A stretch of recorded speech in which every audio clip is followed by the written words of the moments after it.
ہم عالم اسلام کی بات کریں گے، اس لیے کہ جس گھر میں اسلام اترا ہے اس گھر سے ہمارا دوسروں سے زیادہ تعلق ہے.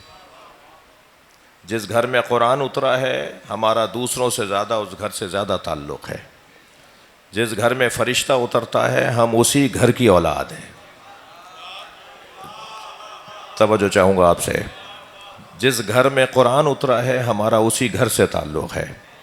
مجھے تو سمجھ میں نہیں آتا ان لوگوں کی منطق پر کہ جو یہ کہتے ہیں کہ قیامت میں علی پہلے نمبر پر ہے مگر بولتے ہیں کہ دنیا میں چوتھے نمبر پر ہے. جو اس دنیا کے اندر اللہ کے پیغام کو اخذ کرنے کا اہل اور قابل ہو وہی اولا ہے، وہی عرفہ ہے، وہی افضل ہے، وہی اولا ہے، وہی مولا ہے، اور ہمارا تعلق اس گھرانے کے ساتھ ہے. تو ہم اگر وارث اسلام اور وارث دین اور وارث قرآن اور وارث وحی الہی گھرانے سے تعلق رکھتے ہیں تو پھر سب سے زیادہ ذمہ داری ہماری ہی بنتی ہے کہ جو اللہ کا کلمہ پڑھنے والے ہیں، جو رسول اللہ کی خاتمیت کے مقر اور معترف ہیں، جو کعبے کی طرف رخ کر کے نماز پڑھتے ہیں، ان کی رکھوالی بھی ہم کریں. ان کی ذمہ داری بھی ہمارے اوپر ہے. یہ کچھ دن کے بعد سمجھ لیں گے جو کسی بھی تکفیری مزاج کے لوگ ہیں جن کی تعداد آٹے میں نمک بھی نہیں کہی جا سکتی، یہ کچھ عرصے بعد سمجھ لیں گے کہ بغیر تشیع کے ان کا گزارا نہیں ہے. میں اور لفظوں کو بہتر کر کے کہتا ہوں، یہ صدی تشیع کی صدی ہے. تھوڑی سی توجہ بڑھائیے گا. اور یہ میرے جملے نہیں ہیں، رہبر معظم حضرت آیت اللہ العظمیٰ سید علی خامنائی کے جملے ہیں. وہ فرماتے ہیں یہ صدی تشیع کی صدی ہے. یہ تشیع کی صدی ہے. اس صدی میں جتنی تشیع نے جلوہ گری کی ہے تاریخ بشریت میں کسی نے نہیں کی.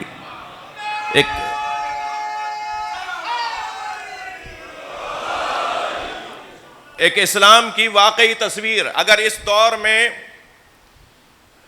اس نعمت عظمیٰ کا تصور، اس نعمت عظمیٰ کا ذکر چھوڑ دیا جائے جو حضرت آیت اللہ روح اللہ الموسوی الامام الخمینی کی ذریعے سے ہمیں نعمت دی گئی ہے، جسے انقلاب اسلامی ایران کہا جاتا ہے، اگر اسے 56 اسلامی ممالک سے نکال لیا جائے تو مسلمانوں کی گردنیں شرم سے جھکی ہوئی ہیں.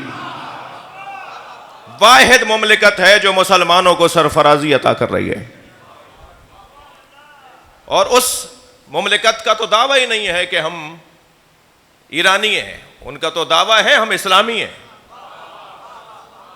ان کا تو یہ اعلان ہی نہیں ہے کہ وہ ایرانی ہے. ان کا تو یہ اعلان، ہاں ان کی تعریفیں ایرانیوں کے لیے حق بنتا ہے کہ وہ ایرانیوں کی تعریف کریں، اس لیے کہ جس قوم نے، جس خطے نے اسلامی ہونے کو ثابت کیا ہے وہ ایرانی ہے.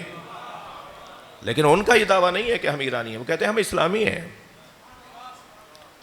اگر آپ کچھ دیر کے لیے تصور کریں کہ یہ وجود نہ ہو، یہ مملکت نہ ہو، تو ہمارے پاس تو شرمندگی کے علاوہ کچھ نہیں ہے. میں ممبر پہ نام نہیں لے سکتا کہ کس پاکستان کے بڑے سیاستدان نے یہ جملے کہے ہیں جو میں کہہ رہا ہوں. وہ متحمل نہیں ہے کہ وہ اپنی تقریروں میں یہ بات کریں. لیکن آہستہ آہستہ یہ ماحول بنتا چلا جا رہا ہے. وہ دور قریب ہے کہ جب امام ظہور فرمائیں گے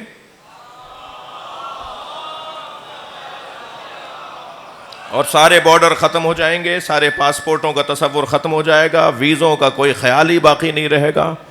زمین کے اس کونے سے لے کے زمین کے اس کونے تک ایک ہی اذان ہوگی، ایک ہی نماز ہوگی، ایک ہی انداز زندگی ہوگا اور ایک ہی حیات اور زندگی گزارنے کا دستور اور نظام ہوگا.